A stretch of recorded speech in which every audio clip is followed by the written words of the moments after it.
নিউজের কথা শুনে বান্ধবী আমাকে আচার খেতে দিল। আমার কথা শুনে সে তো অবাক হয়ে গেল, শাহিদা তুমি আমাকে এই নিউজ দিলে, তুমি এখন আচার খাও। তো আর কি, আমি বান্ধবীর বাসায় যাব সেজন্য নিজেই প্রিপেয়ার হয়ে নিচ্ছি। সকাল সকাল ঘুম থেকে উঠে গেছি, উঠে চিন্তা করলাম যে সবচেয়ে ইজি রান্না চিকেন রান্না করে যায় অ্যাটলিস্ট, তাহলে ওর বাসা থেকে আসতে একটু লেট হলেও সমস্যা হবে না, যেহেতু রান্নাটা রেডি। আর যতই মিষ্টির এই যে ছানার দলাগুলো দেখতেছি আমার ততই বেশি খারাপ লাগতেছে। তো নিজেকে শাস্তি দেওয়ার জন্য এগুলো আমি চোখের সামনে ধরে রেখেছি যে বুঝ তুমি কি করলা বা তুই কি করছিস দেখ ভালো করে, এই আর কি। আসসালামু আলাইকুম এভরিওয়ান, আমি Shahida Akhtar, welcome back to my channel. তো আমি বলছি লন্ডন থেকে। তো অ্যাজ ইউজুয়াল মুরগি রান্না করার জন্য মশলা কষিয়ে ফেলেছি, পরে ধুয়ে রাখা চিকেনগুলো দিয়ে মুরগিটি একটু কষিয়ে নিচ্ছি, পরে প্রয়োজন অনুযায়ী পানি বা আলু দিয়ে দিব। আর এখানে চিন্তা করলাম যে একটু পিৎজা বানিয়ে যায়, পিৎজার ডোটা করে যায়, তাহলে বাসায় ব্যাক করলে আর টেনশন থাকবে না। তো সেই হিসাবে আমি ইস্টটা দিয়ে দিয়েছি। আর ইস্ট যখন আপনারা অ্যাক্টিভ করবে তখন অবশ্যই সতর্ক থাকবেন যেন আপনাদের ইস্টটা পারফেক্টলি ফুলে বাবল হয়। বাবল যদি না হয় তার আপনার ইস্টটা পারফেক্ট হয়নি, ওটা অ্যাক্টিভ হয়নি। তো এখানে আমি পিৎজার ডোটা কেড়ে নিয়ে তারপরে আর কি পলিথিন র্যাপিং করে পরে রেস্টে রেখে দিচ্ছি। তো সারা 3 থেকে 4 ঘন্টা বা আমার যতক্ষণ আসতে লাগে ততক্ষণ এটা রেস্টে থাকবে। আর পিৎজার ডো যত বেশি রেস্টে থাকে তত বেশি টেস্ট ভালো হয়। তো এখানে চিকেন রান্নার জন্য আমি প্রয়োজন অনুযায়ী পানি দিয়ে দিয়েছি, আর আমি কফি বানিয়ে নিচ্ছি, আর আমার ফেভারিট গাছটার সাথে কথা বলে নিচ্ছি। ওর সাথে আমার এমন একটা মায়া জড়ায় গেছে, আমি বলতে আপনাদেরকে বোঝাতে পারবো না। যখন হুট করে 2-1 দিন আমি পানি দিতে পারিনি, পরে যে কি একটা অবস্থা হয়েছে, পাতাগুলো সব মরে যেতেছিল, আমি টেনশনে পড়ে গেছি। বাট আলহামদুলিল্লাহ আল্লাহর রহমতে ছেটে দিয়েছি, পরে পানি দিয়েছি, তারপর সুন্দর আবার তাজা হয়ে গেছে। তো আর কি বকবক করতে করতে বাস স্টেশনে চলে আসছি।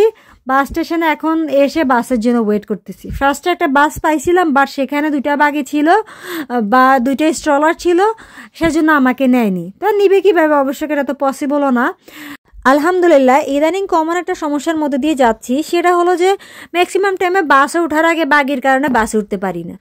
এখন এইটা কেন এমন হচ্ছে সেটা আমি জানি না, হয়তো বা এমনও হতে পারে যে আমি যখন বের হই তখন অনেক বিজি আওয়ার থাকে তাই। আর এত বেশি ঠান্ডা পড়তেছিল, আর ঠান্ডা যেমনই পড়ুক না কেন কুয়াশার জন্য ঠান্ডাটা বাংলাদেশি ঠান্ডা ফিল হচ্ছে। আর এত বেশি কুয়াশা ছিল তার জন্য বাহিরে সবকিছু খোলা দেখাচ্ছে, এবং যেহেতু বাসের ভিতরে হিটার থাকে বা টেম্পারেচার কন্ট্রোল করা থাকে আর বাহিরে ঠান্ডা, তো 2টা মিক্স হয়ে বাসের কাজগুলো একবার ঘোলাটে হয়ে আছে। তো আমি আরো 2 থেকে 3 স্টপেজ পরে নেমে যাব। তো বাট সামনে যে ড্রাইভারের যে কাজটা সেটা জানে না কি কাজ দিয়েছে তারা, ওইটা আবার একবারে ক্লিয়ার। তো চিন্তা করলাম ওখান থেকে আমি দেখি ভিউটা কেমন আসে। তো মোটামুটি ভালোই আসছিল। আর যখনই আমি রেইনহ্যামের দিকে যাই আমি অনেক বেশি নস্টালজিক হয়ে যাই, কারণ রেইনহ্যামে প্রায় 7 থেকে 8 মাস প্রায় 9 মাসের মতো আমরা ওখানে ছিলাম। যখন আমার ফ্রেন্ডের বাসায় চিন্তা করছিলাম যে কি নিব, টুকিটাকি ফ্রুটস নিয়েছি, আর এখন চিন্তা করছি যে কি নেওয়া যায়। তখন চিন্তা করলাম যে কোনো একটা গিফট বাসার ক্রোকারিজ আইটেম বা বাসার কিচেন আইটেম নিয়ে যাই, তাহলে ওটা দেখবে আর ও আমাকে স্মরণ করবে যে হ্যাঁ শাহিদা এই জিনিসটা এনেছে। তো আমি খুঁজছিলাম যে কোনটা বা কি নেওয়া যায় একটু ইউনিক বা সেটের মতো। পরে ফাইনালি মাথায় আসলো যে আমাদের বিয়ে বাড়িতে দেশে তো বিয়ে বাড়িতে মানুষ গ্লাস সেট অর্ডার দেয়, যদিও ওর মেয়ে বা ছেলের বিয়ে নয়, বাট আমি ওকে গ্লাস সেট করতে পারি, ওকে গিফট হিসেবে দিতে পারি। তারপরে 2টা গ্লাসের মধ্যে আমি অনেক কনফিউজ ছিলাম, দাঁড়িয়ে দেখছি এটা আর একটা ছিল লম্বা শেপের। তো ফাইনালি চিন্তা করলাম যে আমি আমার বান্ধবীর একটা উপকারই করি। এখন আপনারা বলবেন যে কিভাবে উপকার করেছি, সেটা হলো যে যদি লম্বা গ্লাসটা নিতাম তাহলে ওর যদি কাউকে সার্ভ করতে হইতো, ওর বাসা যদি সেটা কমও থাকতো তাহলে ওর বেশি পরিমাণে লাগতো। বাট শর্ট গ্লাসগুলোর কারণে কি হবে, সে অল্প দিয়েও সেরে যাবে। জাস্ট আপনার সাথে ফান করতেছি, বাট আমার থেকে পরে ফাইনালি যখন সিদ্ধান্ত নিয়েছি শর্ট গ্লাসগুলোই ভালো লেগেছে। মেইন কথা হয়েছে এইটা। তো আমি ওর জন্য গ্লাস কিনে দেন সে চিরচেনা পথ দিয়ে হেঁটে যাচ্ছি। মাঝে মাঝে এত বেশি খারাপ লাগে, আমরা মানুষরা যতই বলে যে আমি ভালো ও খারাপ, কিন্তু প্রত্যেকটা মানুষের মধ্যে কম হোক বেশ হোক একটা ইগো কাজ করে। আসলে কিছুই না, ওইদিকে আর না যাই। তো এখন ওর বাসা খোঁজার পালা। আমি আনলাকিলি মানে কি বোকার মতো কাজ করেছি, আমার মোবাইলেও ব্যালেন্স নাই। আবার মানে কি করব, পর আমি চিন্তা করছি যে বাসা থেকে তো আমি ম্যাপটা কানেক্ট করে এসেছি, ওটা দেখে দেখে চলে যাব। আর এই এলাকাটা মোটামুটি আমার চেনা। এখানে একটা রেস্টুরেন্ট ছিল, ওটা অবশ্য আগেও ছিল, হয়তো আমি লক্ষ্য করি নাই, কিন্তু এখন লাইটিং করাতে মানে এটা আমার চোখে পড়েছে। বাট খুবই সুন্দর লাগছিল লাইটিংটা। আর পরে চিন্তা করছি আসার টাইমে, আমার বাসা যাওয়ার টাইমে দেখবো, কারণ তখন সন্ধ্যা হয়ে যাবে, তখন আরও বেশি সুন্দর লাগবে।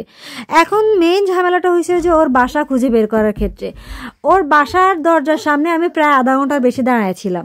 আনলাকিলি হলো যে তার বাসার সামনে 58, ওই 58-এর মধ্যে 58টা একবারে ছোট করে লেখা ছিল, আমি যেটা খুঁজে পাইনি।